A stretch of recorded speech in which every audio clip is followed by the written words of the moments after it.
Assalamualaikum warahmatullahi wabarakatuh. Oke, mari kita lanjutkan saja ceritanya. Tapi seperti biasa, bantu tekan tombol like dan berkomentar dulu ya. Bab 1177. Kepala tergantung di gerbang nasional, tak jauh dari sana. Waktu dan ruang tiba-tiba retak, lalu 12 pria kuat perlahan keluar. Mereka semua mengenakan baju besi hitam, memegang tombak, dan memancarkan aura pembunuh yang sangat kuat. Mereka jelas adalah prajurit elit yang telah mengalami ratusan pertempuran. Melihat pemandangan ini, Sima Feng yang berada tidak jauh, tiba-tiba tampak muram. Dia tidak menyangka bahwa orang-orang kuat dari Zhou Agung akan datang begitu cepat dan begitu kuat. Meskipun orang-orang kuat dari akademi yang dibawanya juga elit, mereka masih jauh lebih rendah daripada orang-orang kuat dari Zhou Agung. Bagaimanapun, Zhou Agung adalah peradaban kosmik tingkat 5. Meskipun orang-orang kuat dari Zhou Agung ini tidak ada apa-apanya di seluruh Zhou Agung, mereka jauh lebih kuat daripada orang-orang kuat dari cabangnya.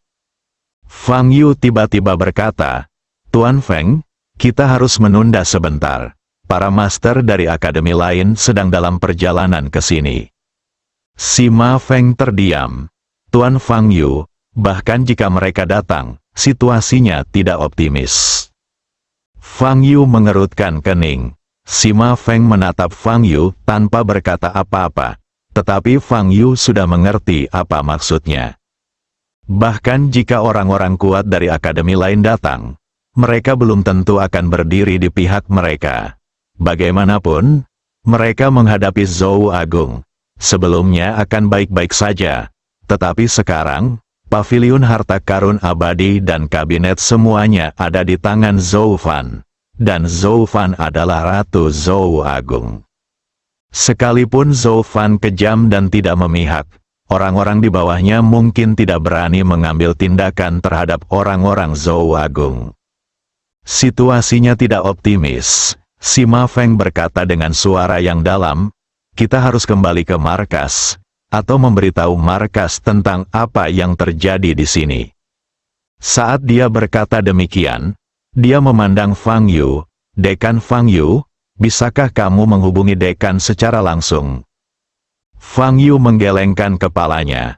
"Aku baru saja mencoba, dan tidak mungkin aku bisa menghubunginya secara langsung." Dia sebenarnya bisa menghubungi Ye Guan secara langsung. Karena ketika Ye Guan memintanya untuk berpatroli di surga dan seluruh dunia, dia memberinya catatan transmisi suara untuk berjaga-jaga, dan dia bisa menghubunginya kapan saja. Namun tadi, ketika dia mengaktifkan catatan transmisi suara, tidak ada respons sama sekali. Mendengar perkataan Fang Yu, raut wajah Sima Feng tiba-tiba menjadi gelap. Kalau begitu kita harus mencari cara untuk menghubungi kantor pusat. Fang Yu terdiam. Dia tidak punya cara untuk menghubungi rumah sakit utama karena, kecuali Ye Guan, dia tidak mengenal siapapun di rumah sakit utama.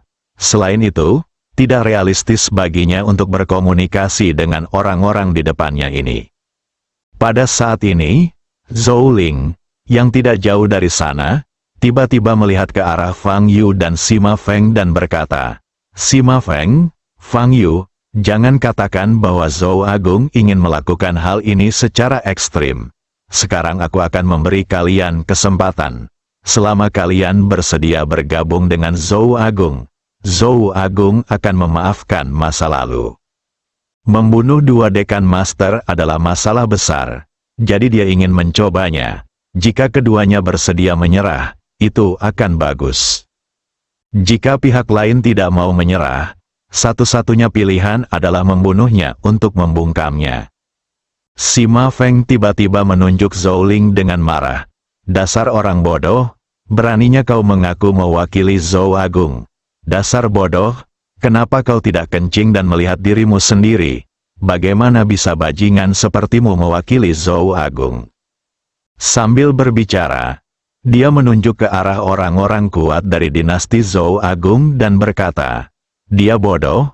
Apakah kalian juga bodoh? Tidakkah kalian tahu seberapa buruk perilakunya terhadap dinasti Zhou Agung? Jika terjadi kesalahan, dinasti Zhou Agung bahkan akan hancur karena tindakan orang bodoh ini. Saat itu, kalian semua akan menjadi pendosa dinasti Zhou Agung. Ekspresi para orang kuat dari dinasti Zhou besar itu semuanya tampak agak jelek.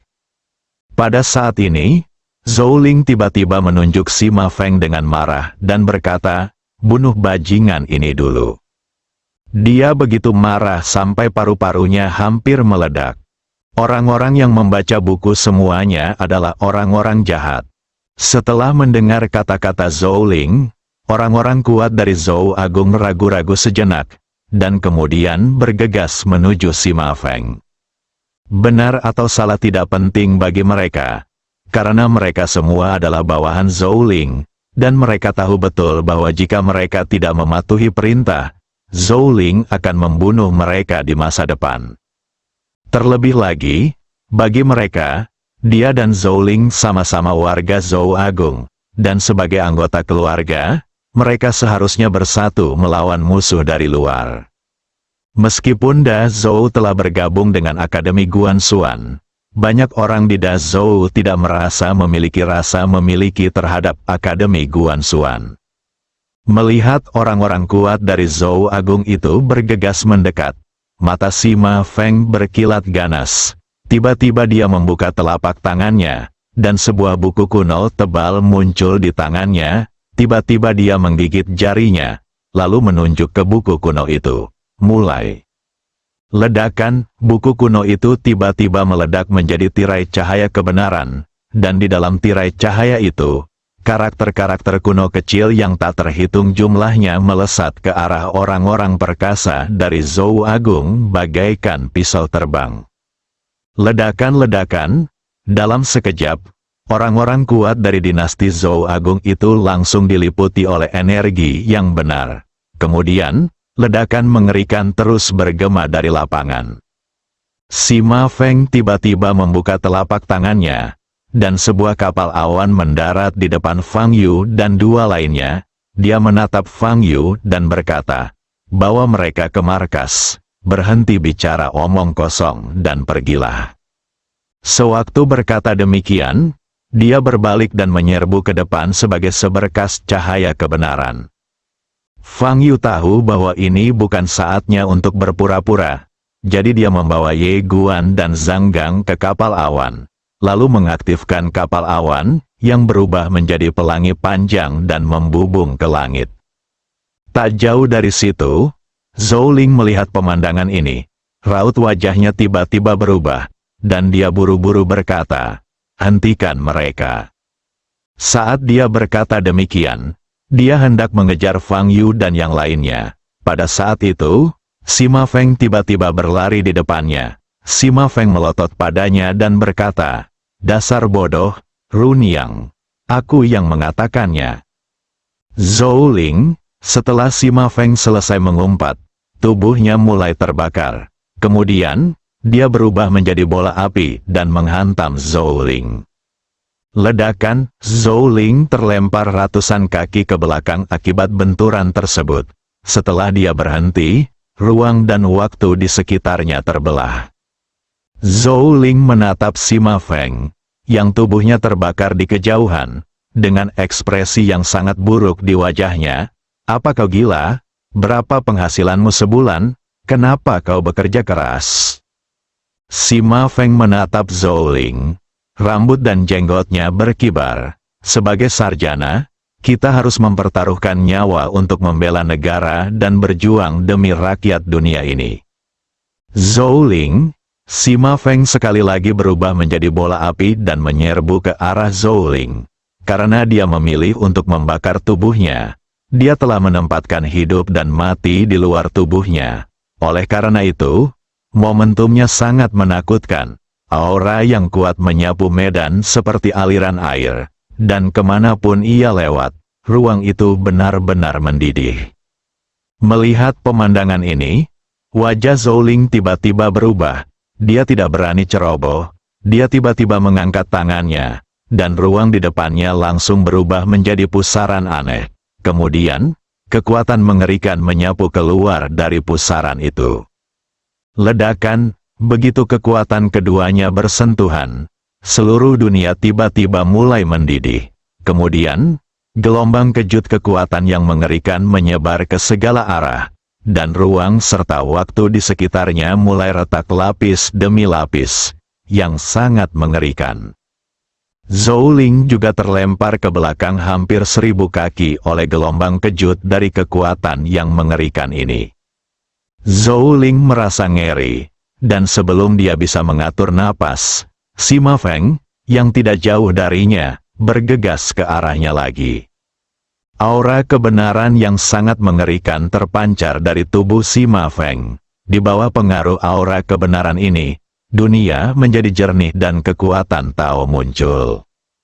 Kekuatannya meningkat pesat, terutama semangat kebenarannya yang beberapa kali lipat lebih kuat dari sebelumnya. Kekuatan jiwa soleh seorang ulama berkaitan dengan tutur kata, perbuatan, dan akhlaknya, bersuara bukan hanya berarti memiliki substansi, tetapi juga memiliki ide dan pemikiran sendiri. Konsep yang benar, tidak mencari muka di hadapan yang berkuasa, tidak berkompromi, dan memiliki kemampuan berpikir mandiri. Oleh karena itu, bersuara merupakan proses perbaikan diri. Namun, bertindak itu berbeda. Bertindak adalah hasil yang tak terelakkan dari berbicara. Jika seseorang hanya mengungkapkan ide dan pikirannya secara lisan tetapi tidak pernah mengamalkannya, maka makna berbicara akan sangat berkurang, atau bahkan tidak ada artinya. Mampu berbicara dan mampu berbuat dan berani berbuat adalah hal yang sama sekali berbeda. Pada saat ini, Sima Feng berpegang teguh pada keyakinannya sebagai seorang sarjana, berani berbicara dan bertindak, serta mengikuti kata hatinya sendiri. Oleh karena itu, perkataan dan tindakannya terbukti, dan semangatnya yang benar menjadi semakin kuat. Ketika Zhou Ling menyadari bahwa semangat lurus Sima Feng meningkat pesat, wajahnya tiba-tiba menjadi sangat jelek. Dia tidak menyangka akan bertemu dengan orang yang keras kepala seperti itu. Tidak ada waktu untuk berpikir, karena Sima Feng sudah bergegas di depannya. Semangat lurus yang dimilikinya jauh lebih kuat dari sebelumnya, dan napasnya saja sudah cukup untuk mencekiknya.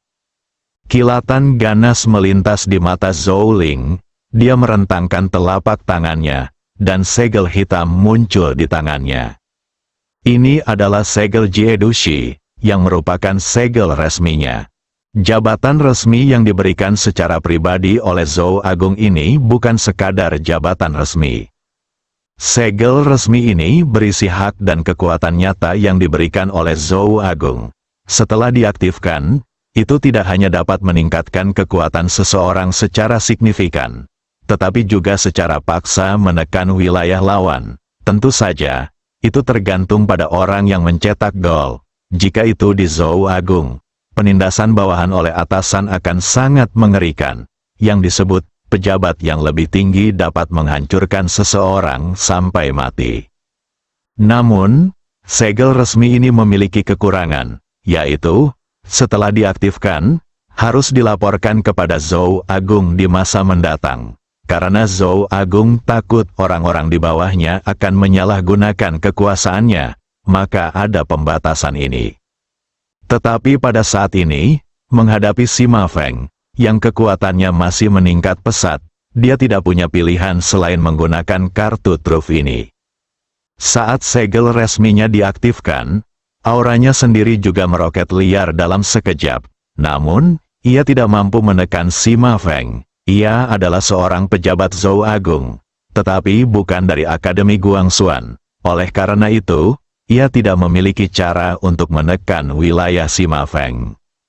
Ledakan, tiba-tiba, disertai suara ledakan yang memekakkan telinga, ruang dan waktu dalam radius hampir 10.000 kaki langsung retak. Dan kemudian, gelombang kejut kekuatan yang mengerikan menyebar ke segala arah seperti air pasang, dan kekuatan yang dahsyat itu langsung mengguncang mereka berdua hingga terguncang mundur dengan keras. Setelah Sima Feng berhenti, dia ingin menyerang lagi, tetapi pada saat ini, dia sepertinya merasakan sesuatu. Dan dia tiba-tiba menoleh untuk melihat langit berbintang yang jauh. Di langit berbintang itu, sebuah kekuatan yang mengerikan sedang membombardir kapal awan dengan kecepatan yang sangat cepat. Kecepatannya begitu cepat sehingga hanya dalam sekejap mata, kapal awan itu terkena dan meledak secara langsung. Pada saat yang sama, banyak aura kuat tiba-tiba muncul di langit berbintang. Ada juga orang-orang kuat dari Zou Agung. Bab 1178, siapa dia? Saat kapal awan itu hancur dan meledak, wajah Sima Feng berubah drastis. Namun, pada saat ini, aliran cahaya tiba-tiba meluncur turun dari langit. Di aliran cahaya itu, ada Ye Guan dan dua orang lainnya, Fang Yu, yang memimpin, mengangkat tangan kanannya tinggi-tinggi. Di telapak tangannya, ada segel persegi. Segel persegi itu memancarkan aliran cahaya, yang berubah menjadi tirai cahaya untuk melindungi mereka. Stempel dekan, ini adalah segel yang diberikan kepadanya oleh Akademi Guangxuan. Segel ini mengandung kekuatan yang dahsyat. Namun, Fang Yu masih terlalu lemah. Jadi dia tidak dapat sepenuhnya melepaskan kekuatan segel ini. Setelah mendarat, wajah Fang Yu langsung memucat seperti kertas dan dia tampak sangat lemah. Mengaktifkan segel dekan tadi menghabiskan terlalu banyak energinya.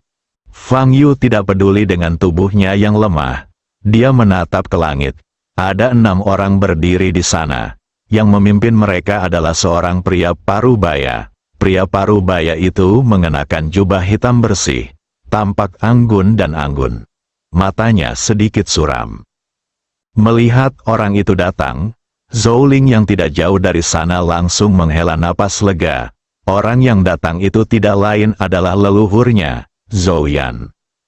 Meskipun marganya adalah Zhou, dia sebenarnya tidak memiliki darah bangsawan. Tentu saja, jika dihitung kembali ke puluhan generasi, dia masih memiliki hubungan dengan keluarga kerajaan Zou Agung.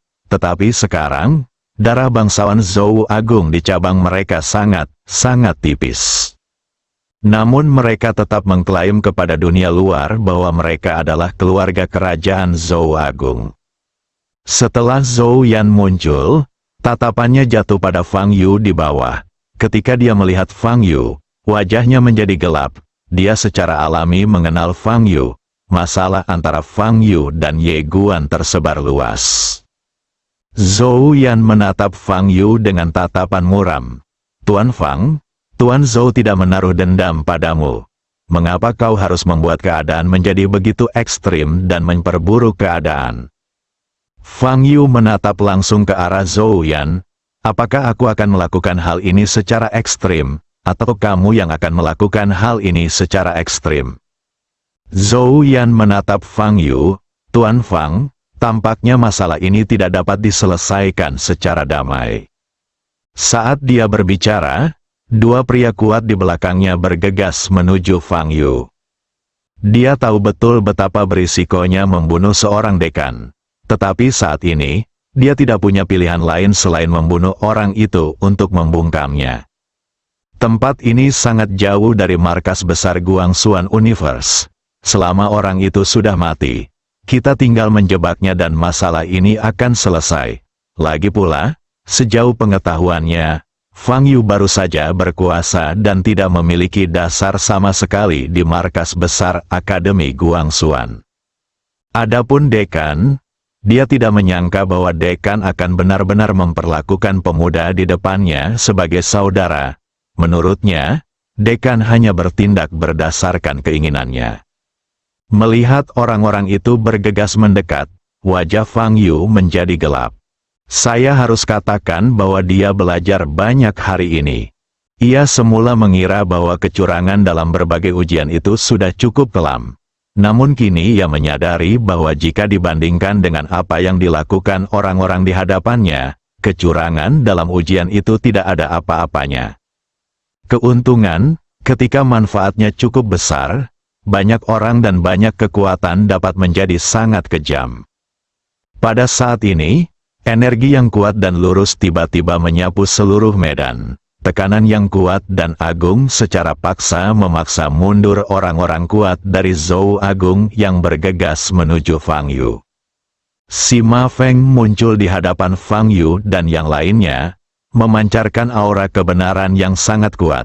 Dibandingkan sebelumnya, aura kebenaran ini jauh lebih kuat. Melihat semangat lurus yang terpancar dari Sima Feng, Zhou Yan menyipitkan matanya. Pada saat ini, Zhou Ling muncul di samping Zhou Yan. Dia melirik Sima Feng dengan ekspresi yang sangat buruk. Sima Feng menatap Zhou Yan tanpa basa-basi. Dia merentangkan telapak tangannya dan aliran energi lurus yang mengerikan melonjak keluar seperti air pasang. Pada titik ini, dia tahu betul bahwa tidak ada gunanya mengatakan apapun. Karena kedua belah pihak sudah saling menghancurkan mukanya, saat ini yang terjadi adalah pertarungan hidup dan mati. Zhou Yan tiba-tiba melangkah maju. Saat dia melangkah, aura mengerikan tiba-tiba keluar dari tubuhnya. Dalam sekejap, aura mengerikan ini benar-benar menekan semangat lurus Sima Feng. Alam Kaisar, dan dia juga Kaisar Waktu, melihat aura Zhou Yan, wajah Sima Feng tiba-tiba menjadi gelap. Zhou Yan ini 2 tingkat lebih tinggi darinya. Saat ini dia hanya makhluk abadi dan belum memasuki alam Kaisar. Di sisi lain, kepala keluarga Chen Xiao, segera menghela napas lega. Karena keadaan sudah berkembang seperti ini, dia ingin membunuh Fang Yu dan yang lainnya di depannya lebih dari siapapun. Karena dia tahu betul bahwa jika Fang Yu dan yang lainnya kembali ke alam semesta Guangxuan hidup-hidup, keluarga Chen-nya niscaya akan mati. Kabinet sekarang sedang memperbaiki Akademi Guangxuan. Jika tindakan keluarga Chen terungkap saat ini, tidak ada yang bisa menyelamatkan mereka. Tahukah kamu, bahkan keluarga kerajaan seperti klan Tianlong pun dihukum berat saat itu. Namun, selama tidak terekspos, tidak akan terjadi apa-apa. Tepat ketika Zhou Yan hendak mengambil tindakan, tiba-tiba, lebih dari selusin aura kuat muncul di langit yang jauh. Tak lama kemudian, lebih dari selusin pria kuat muncul entah dari mana. Sima Feng langsung gembira saat melihat orang-orang datang. Orang-orang ini berasal dari Akademi Guangxuan benua Changyun, dan pemimpin mereka tidak lain adalah Li Jun, dekan Akademi Guangxuan benua Changyun saat ini. Tidak jauh dari situ, Zhou Yan mengerutkan kening.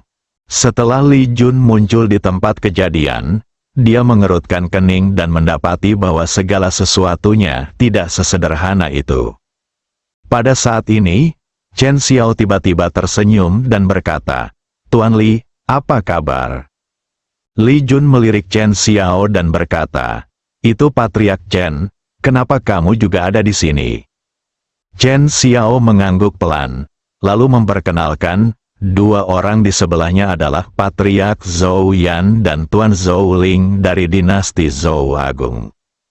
Zhou yang Agung, mendengar perkataan Chen Xiao, Li Jun awalnya terkejut, lalu menatap Zhou Yan, "Da Zhou."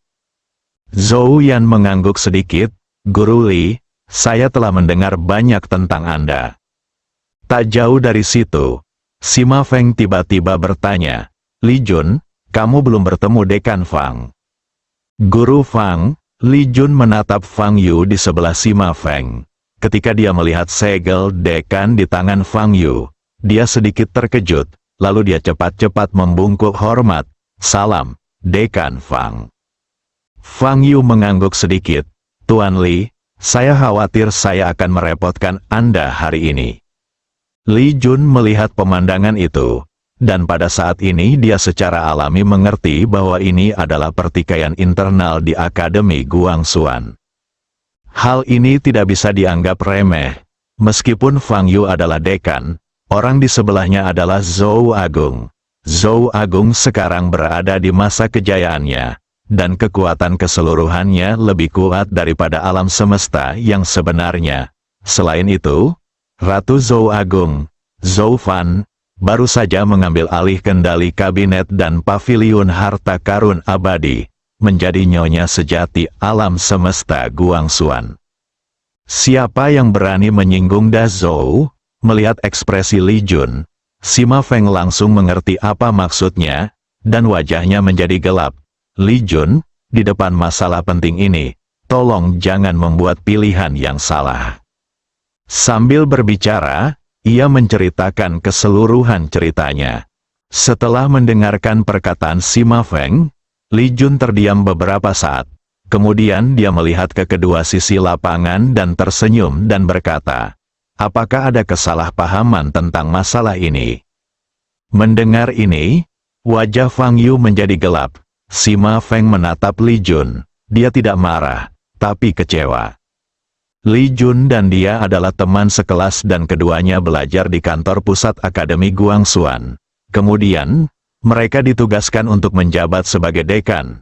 Keduanya ingin memberi manfaat bagi daerah setempat dan mewujudkan ambisi luhur mereka. Pada saat ini, dia sangat kecewa. Dia tahu bahwa Li Jun tidak ingin menyinggung Da Zhou karena takut mempengaruhi masa depannya. Tetapi benar adalah benar dan salah adalah salah. Jika semua orang mencoba menyenangkan semua orang dan tidak memiliki prinsip, seperti apa dunia ini? Li Jun juga melihat ekspresi kecewa Sima Feng, tetapi dia tidak menanggapi. Dia ingin berpikir sedikit lebih jauh. Masalah ini memang kesalahan keluarga Zhou. Tetapi dia sangat jelas bahwa Sima Feng dan Fang Yu sendiri mungkin tidak dapat menjatuhkan keluarga Zhou. Belum lagi menjatuhkan mereka. Bahkan dipertanyakan apakah mereka dapat bertahan hidup hari ini. Kanan, salah. Setelah bekerja di Akademi Guangxuan selama bertahun-tahun, dia memahami satu hal dengan sangat baik, yaitu, berkali-kali, selama Anda cukup kuat dan memiliki latar belakang yang cukup besar, bahkan jika Anda salah, itu bisa menjadi benar. Dia sudah bisa membayangkan bahwa jika Fang Yuyu dan Sima Feng tidak dapat kembali ke Akademi Guangxuan hidup-hidup hari ini, maka benar dan salah di sini akan diputuskan oleh keluarga Zhou. Saat itu, keluarga Zhou akan mengatakan bahwa semua yang ada di sini dilakukan oleh Fang Yu dan Sima Feng. Sederhananya, selama Anda cukup kuat dan memiliki latar belakang yang cukup besar, Anda dapat menyebut seekor kuda sebagai zebra. Pada saat ini, dia merasa sedikit menyesal. Dia menyesal datang ke tempat ini dan terjebak dalam pusaran ini. Melihat sikap Li Jun, Zhou Yan yang tidak jauh dari situ tiba-tiba tertawa.